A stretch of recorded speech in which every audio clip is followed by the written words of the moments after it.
Ventura accuses Jesse the body of the ultimate betrayal. Last time you spoke to Hulk Hogan? ACCUSED, Bret the Hitman Hart of ruining his career. It's unfathomable that Hulk Hogan would hurt me in this way.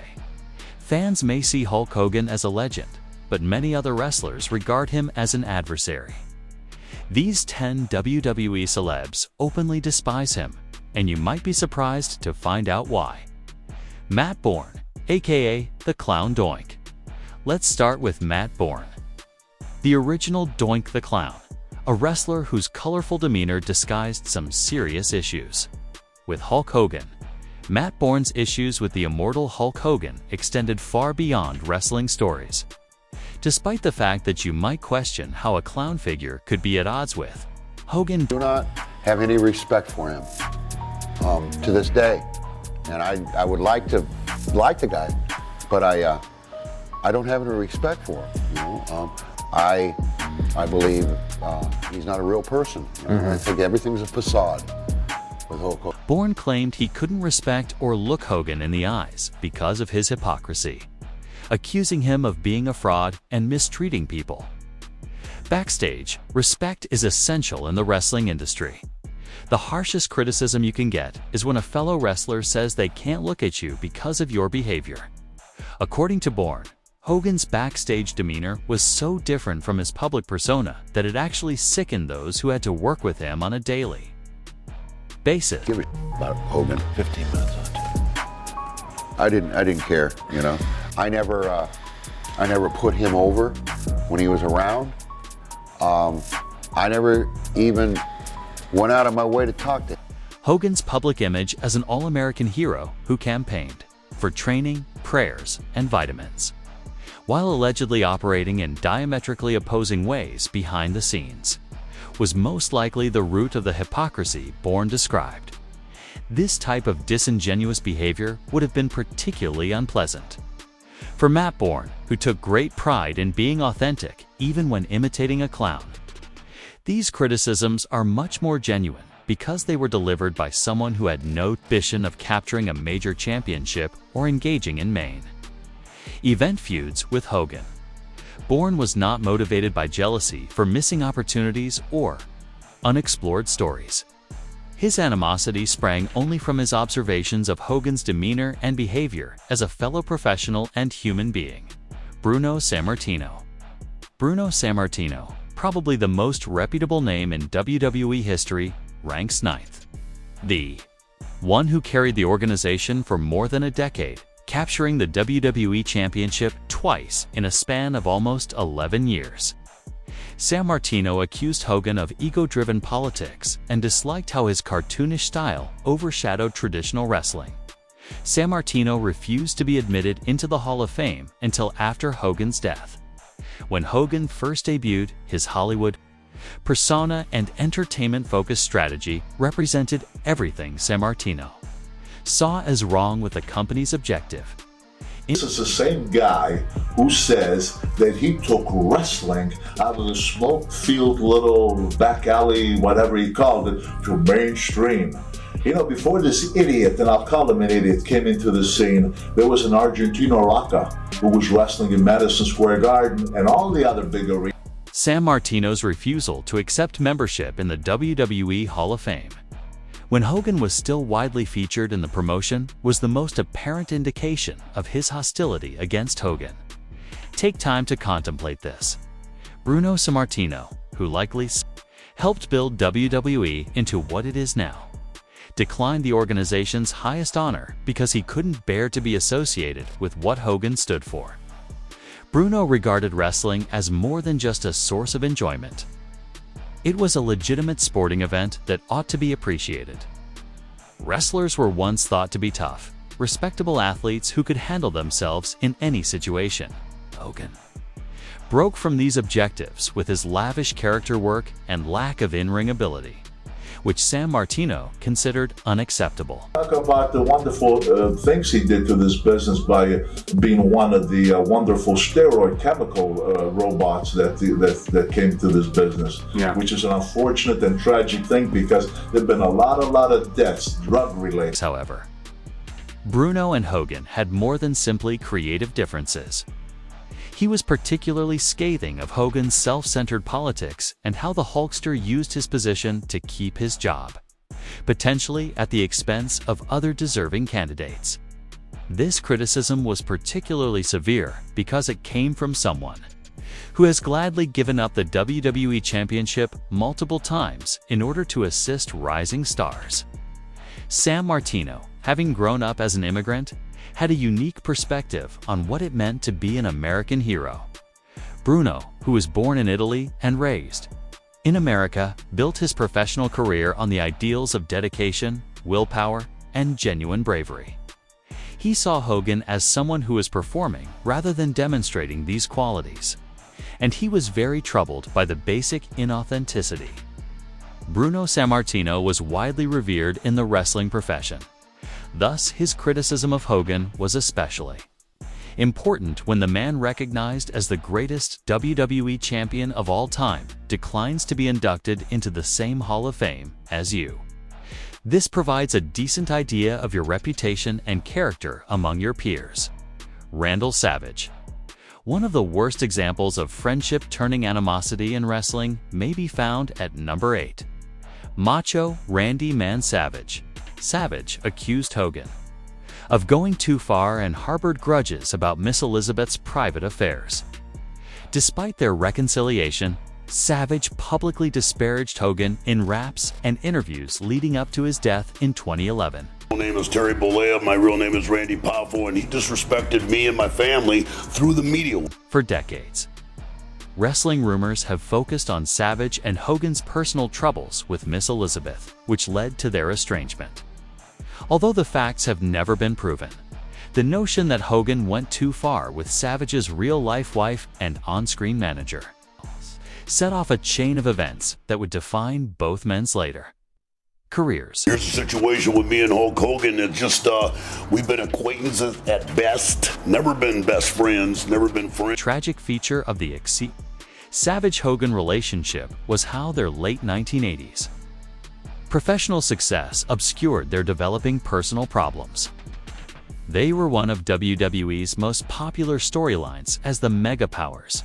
However, behind the scenes, their friendship was deteriorating due to issues that had nothing to do with wrestling plots and were totally personal in nature. You see what I'm saying? He goes on the airwaves and he disrespects me. He gives me a shot over the radio, gives me a shot over the TV, he gives me a shot over the internet, here and there, but nothing face to face. Their story is further complicated by the reconciliation that occurred prior to Savage's death in 2011. Hogan displayed genuine regret and emotion in his induction speech for Savage into the WWE Hall of Fame following his death, hinting that despite whatever had caused their breakup, both men finally wanted to rebuild their friendship. However, the years of hostility and resentment had taken their toll. Savage's troubles with Hogan played a role in his years-long refusal to work with WWE, and their failure to settle their differences peacefully cost both men money and opportunities. Their story serves as a warning about how egos, money, and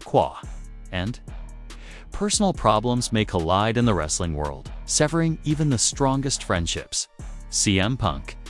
CM Punk comes in at number 7. The outspoken straight-edge superstar who never held back when expressing his opinions on the greatest names in wrestling, Punk mocked Hogan in his 2011 pipe bomb promo and called him a piece of crap in interviews. After meeting him and learning about his misdeeds, Punk's hatred for him grew. Put Hulk Hogan in the Royal Rumble. I'll throw his dust over the top rope and I'll kill Hulkamania once and for all. Hogan was mocked in Punk's well-known pipe bomb advertisement from 2011. Which used the Hulkster as a symbol for all of the problems with WWE's corporate culture and star-making process. It was not just a staged shoot. Punk was expressing genuine unhappiness with the way WWE operated and the treatment of superstars like Hogan in comparison to the wrestlers who were doing the work. Today, You're as good as kissing Vince's Hulk Hogan was. The fact that Punk's criticism came from someone who had no personal connection to Hogan during his time made it particularly damaging. After meeting Hogan and learning about his controversies, Punk's disdain only grew, demonstrating that his negative opinion was based only on Hogan's deeds and reputation, not than any personal grudges or work-related issues. He was also ideologically opposed to Hogan's wrestling profession due to Punk's strict lifestyle.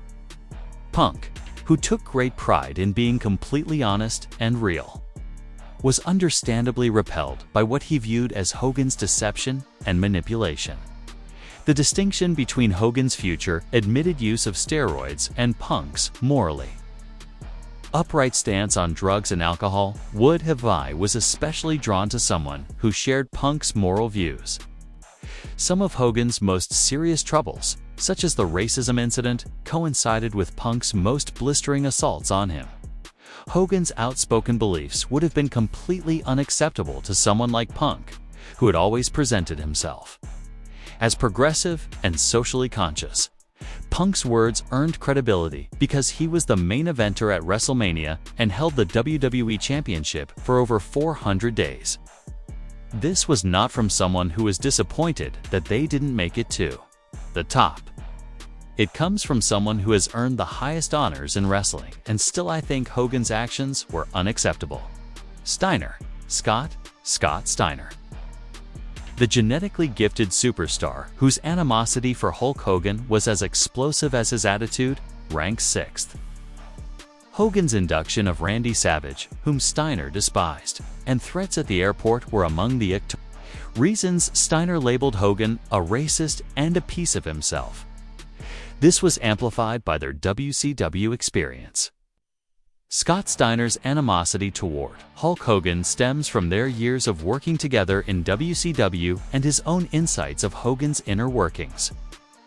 Steiner, who was never afraid to speak his mind, became one of Hogan's most vociferous and tenacious critics, providing stinging assessments that made it plain how he felt in beat my first, match after turning heel. The call was made by Hulk Hogan to have me. Steiner didn't only use offensive words when he labeled Hogan a racist and a piece. Someone who had worked closely with Hogan at some of their most prosperous and controversial periods in their careers leveled these serious charges. Steiner's comments was especially noteworthy because he mentioned Randy Savage's views on Hogan. According to Steiner, Savage despised Hogan, and because they were buddies, Steiner would have known the truth about their connection. Because Steiner was drawing on both his personal experience and what he had heard from other wrestlers who had worked with Hogan, his attacks gained even more credibility. His own troubles in advancing to the top of the WCW card were mirrored in the Big Bad Booty Daddy's critique. As someone with legitimate amateur wrestling credentials and incredible physical prowess, Steiner would have been particularly incensed by what he saw as Hogan's unjust dominance of the promotion, even as he maintained his monopoly on the main event circuit. The fact that Steiner was still ready to attack Hogan years after their time in WCW had finished proved that this was more than just a professional annoyance. Based on what he had witnessed and experienced, it was a genuine, personal dislike. He demonstrated that his views had not changed over time by continuing to attack Hogan in interviews and video sessions. When another wrestler decides he's going to decide who wins is bullshit. Why do you think he did that? He's a There's no other way he can say it. He's a piece of shit. Given the eventual discovery of Hogan's racist words in the 2015 recording incident, Steiner's racist claims against him proved to be crucial as well. In retrospect, this strengthened Steiner's previous criticism by hinting that he may have known about Hogan's beliefs long before they became public. Iron Sheik. The Iron Sheik, whose uninhibited social media presence made his dislike for Hulk Hogan notorious, ranks 5th. Sheik frequently blasted Hulk Hogan on Twitter for his bigotry and narcissism, following their 1984 feud and in-person clashes. Sheik's scorn was well known before his death. I don't like Hulk Hogan himself. The social media aspect of Iron Sheik's enmity toward Hogan was particularly amusing, since it highlighted how wrestling's traditional grudges had expanded to accommodate modern technologies. Instead of settling their differences in the ring or behind closed doors, Sheik used Twitter to launch frequent attacks on Hogan, serving as a running commentary on their decades-long enmity. The Iron Sheik's critique was especially real because he maintained it for a lengthy period of time. This wasn't a one-time argument or a publicity gimmick. It was a consistent, genuine display of scorn that lasted until Sheik's death. Iron Sheik's racist remarks about Prat Khan were particularly striking given his own background as an Iranian-American wrestler who was typically portrayed as a foreign heel. His perspective on racism in wrestling came from someone who has seen it from the other side, lending legitimacy to his accusations. Iron Sheik's feud also reflected the delicate connections that existed during wrestling's territorial era, when wrestlers were routinely forced to collaborate professionally while harboring deep personal animosity. The fact that their animosity lasted so long after both men's active wrestling careers had ended proved how serious their differences were. Jesse Ventura. Jesse the Body Ventura comes in fourth, describing his loathing for Hulk Hogan as the ultimate betrayal of wrestler friendship. Ventura claimed Hogan of informing Vince McMahon about his 1986 unionization attempts, which resulted in threats of firings. Ventura referred to Hogan as a backstabber and narcissist in interviews and in his book. You and Hulk were once good friends. Yeah. What's the likelihood of that ever being repaired? Never. What? Can't trust him. I'm not friends with anyone I don't trust. I have to have a trust with someone to be their friend. And he's the one that ratted me to Vince when I tried to unionize. Ventura's 1986 unionization. Jair had the potential to drastically transform the wrestling profession by providing wrestlers with health insurance, retirement benefits, and basic labor rights that they still lack today. Ventura rallied the locker room ahead of WrestleMania 2, but Hogan allegedly informed McMahon, who threatened firings. This treachery wasn't just a personal slight. It was a decision that might cost each wrestler in the organization millions of dollars in benefits and protections over the next many decades. Years later, during Ventura's 1991 royalty dispute against McMahon, Hogan's role in impeding the union attempt was disclosed in testimony. This meant Ventura had to deal with the fallout from the failed unionization for years before identifying who was to blame. I showed no emotion. Because he was my friend. And I thought, but then I understand why. When we went to court, I saw in WrestleMania 3, Hogan got paid more than all of us combined. Now, why would he want a union when he's getting taken care of? What set Hogan's deceit apart was the motivation behind it. Ventura reminded out that Hogan prioritized his large salary over the whole WrestleMania 3 roster, including his colleagues, while other wrestlers toiled without basic benefits. Hogan made more than the entire roster and actively attempted to prevent his colleagues from improving their situation. Venter's upbringing made the betrayal feel more personal. Venter, who had served in the military before entering politics, understood the need of collective action and solidarity. His involvement with the Screen Actors Guild from his role in Predator taught him how unions can defend performers, making Hogan's sabotage all the more disturbing. The long-term effects of Hogan's actions cannot be overstated. Wrestling remains non-unionized to this day, with sources citing this incident as the key cause. Every wrestler who has faced a lack of health care, every performer who has struggled in retirement without a pension, and every talent who has been exploited by promoters may trace some of their problems back to this point. You start working with WWE again. Would you consider burying the hatchet with Hulk Hogan? No, Conversation at least? I don't know. When was the last time you spoke to Hulk Hogan? I don't know. He betrayed me. The fact that Ventura never reconciled with Hogan and recently chastised him for his Trump rally appearances suggests that this was not a one-time problem. Ventura's decades-long criticism demonstrates that he saw Hogan's duplicity as unforgivable. The Undertaker? The Undertaker is ranked third, whose revelation about Hulk Hogan's deception sent shockwaves throughout the wrestling world. According to The Undertaker, Hogan lied about a neck injury sustained by a tombstone piledriver in 1991 in order to avoid jobbing, which he considered a breach that undermined trust. He discussed this in recent podcasts, emphasizing Hogan's self-preservation. I didn't know that I was going to drop the belt back and what was going on. I mean, that came up out of nowhere. But I kind of figured like, oh, okay, maybe it's because he's telling everybody that I hurt him, Hulk was still the golden goose at the time. The Undertaker's revelation about Hulk Hogan's deception is one of the most damaging accusations ever hurled at the Hulkster, especially since it came from one of wrestling's most beloved figures. When The Undertaker speaks, the whole wrestling world listens, and his portrayal of Hogan's dishonesty had a significant influence on the industry. The incident on Tuesday in Texas in 1991 involving the tombstone piledriver was intended to be a regular occurrence in their match.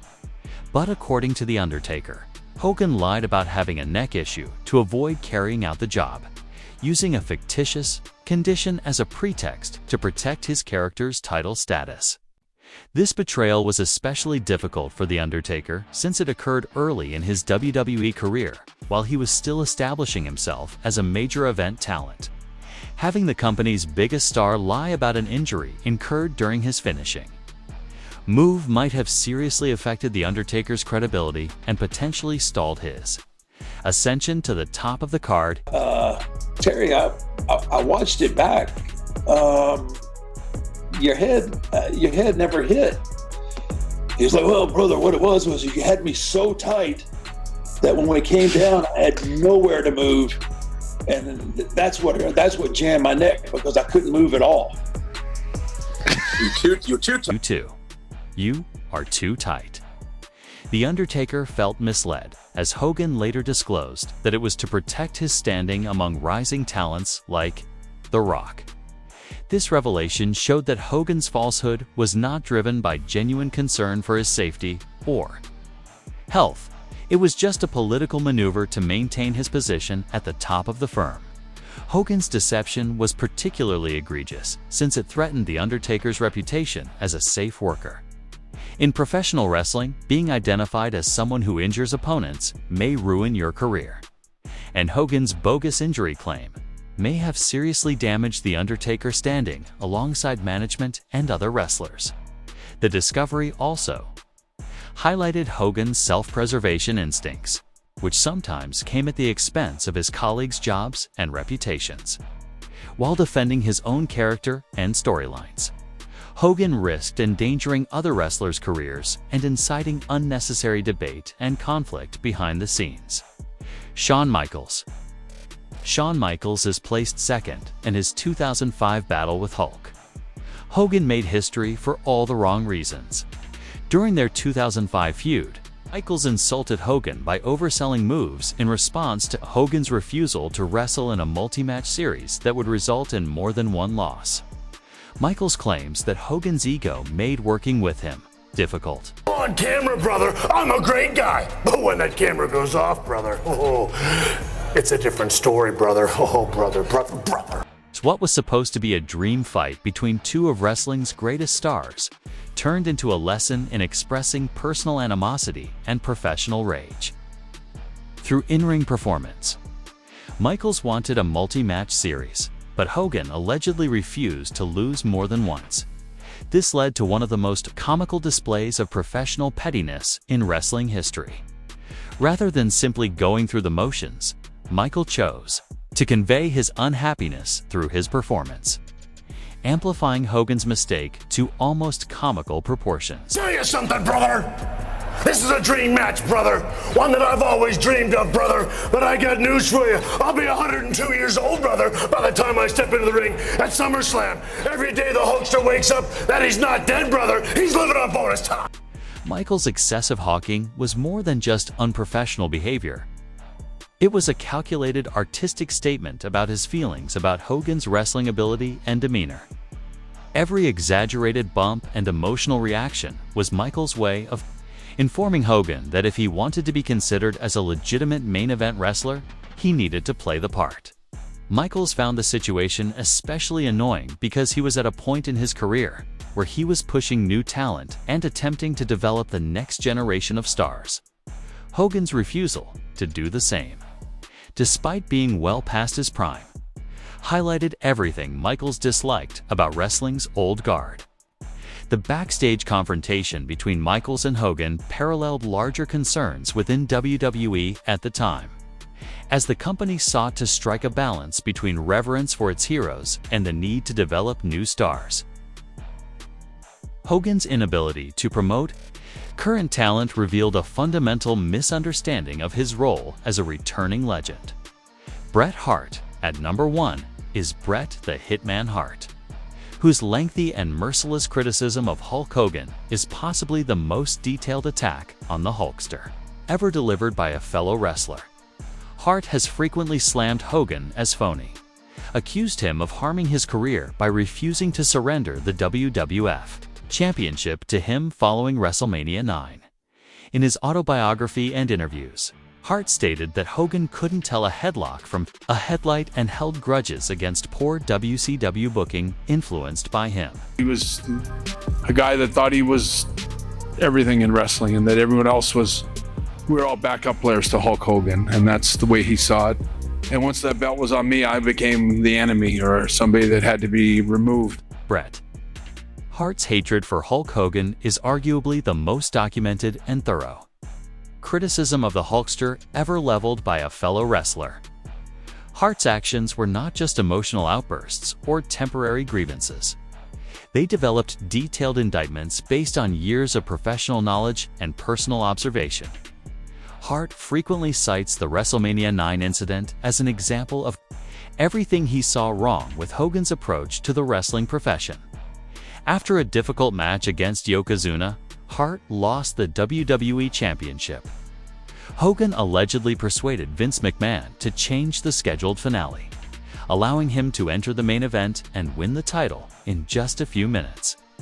This wasn't just about Hart losing his championship. It was about Hogan's apparent disregard for storytelling, logic, and justice.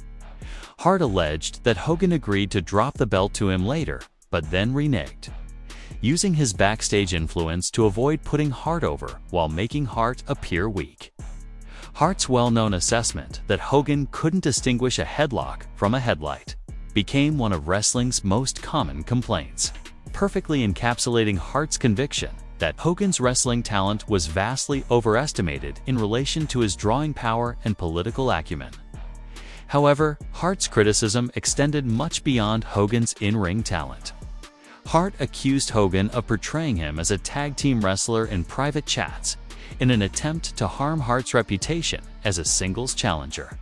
Despite Hart's obvious talent and achievements, Pissed off. I'm so mad. I can't believe that Hulk Hogan would do this to me. Like, I was a guy that always thought of him as a friend and vice versa. And this, I know I worked really hard to finally climb up that ladder to get to that spot. I worked so hard. And here he was, just stopping. Hart's personal attacks on Hogan demonstrated his genuine pain and fury with what he saw as deliberate career sabotage, coming from someone with Hart's reputation for professionalism and technical ability. These accusations weighed severely on the wrestling business. Hart's issues with Hogan persisted throughout their WCW tenure, when Hogan's influence resulted in Hart's poor booking.